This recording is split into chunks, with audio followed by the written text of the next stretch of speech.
Rooster Teeth News is brought to you by NatureBox. Snack smarter with French toast granola, sweet blueberry almonds, and more. Get 50% off your first order when you visit naturebox.com/roosterteeth.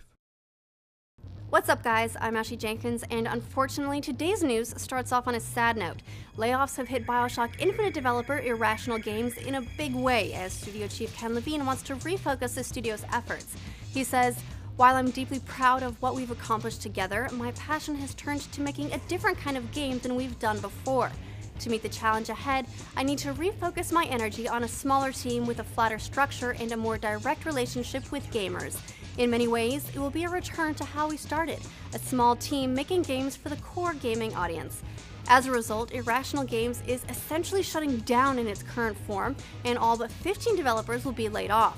The BioShock franchise that the studio has been so well known for will be handed over to 2K, who will be in charge of any future installments in the series. Irrational Games was formed in 1997 by former Looking Glass developers Ken Levine, Jonathan Che, and Rob Vermeer, and published its first game as a studio, System Shock 2, in 1999. The studio's real breakout hit was 2007's BioShock. The third entry in the series, BioShock Infinite, launched last March, and the final story-based DLC for that title, Burial at Sea Episode 2, will launch on March 25th.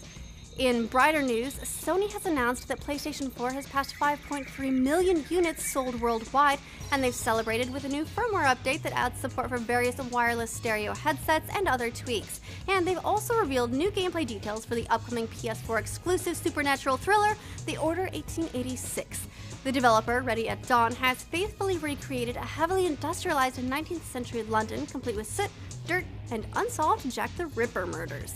Well, except for a few fantastical variations on history. Studio chief Ru Wirasuria admits airships didn't exist in 1886, but they're fun. You play a member of the Order, charged with protecting humanity from supernatural creatures known as half-breeds, but you'll also find yourself facing off against enemies of the fully human variety known as the Rebellion, who see the Order as part of the system of oppression keeping the poor and downtrodden, well, poor and downtrodden. In addition to air-faithful weapons, you'll also have a few more fantastical ones at your disposal.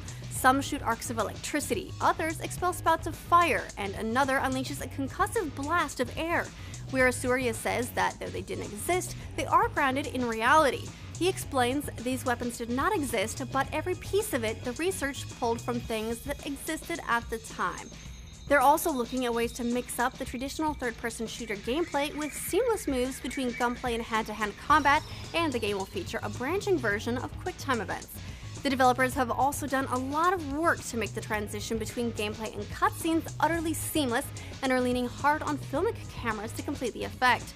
Wirasuria says, "We wanted to build this filmic aspect to the game, from the atmosphere to the way we use cameras in the game, to make it more immersive."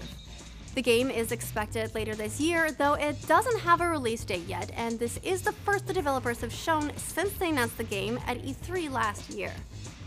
Finally, Valve's Gabe Newell has broken his silence on VAC, or the Valve Anti-Cheat System, after reports popped up over the weekend that the measures were looking through the browsing history of users and registering that information with Valve. In short, people were worried that Valve would know about their porn. However, Newell has explained that the measure is far more straightforward. Some cheat creators want to be paid for the use of their cheats, but have trouble getting aspiring cheaters to pay them, go figure. So they create their own DRM that checks in with the server to authenticate the cheat being used. What VAC looks for is these kinds of check-ins with a specific set of known servers. And actually, in the ongoing game of Beat the Cheat, this measure is already outdated. The cheat creators have begun modifying the DNS cache of their customers. Newell explains the real danger here is actually the careful erosion of trust between users and the anti-cheat measures. He says, "VAC is inherently a scary-looking piece of software because it is trying to be obscure. It is going after code that is trying to attack it, and it is sneaky. For most cheat developers, social engineering might be a cheaper way to attack the system than continuing the code arms race." He also goes on to state Valve's interest in your personal video collection.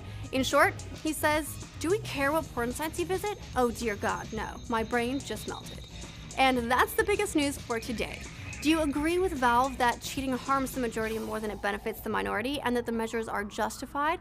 Or would you rather not trust obscure software to keep your games safe? Let us know in the comments. Then check roosterteeth.com tomorrow afternoon for a live stream of our gaming podcast, The Patch.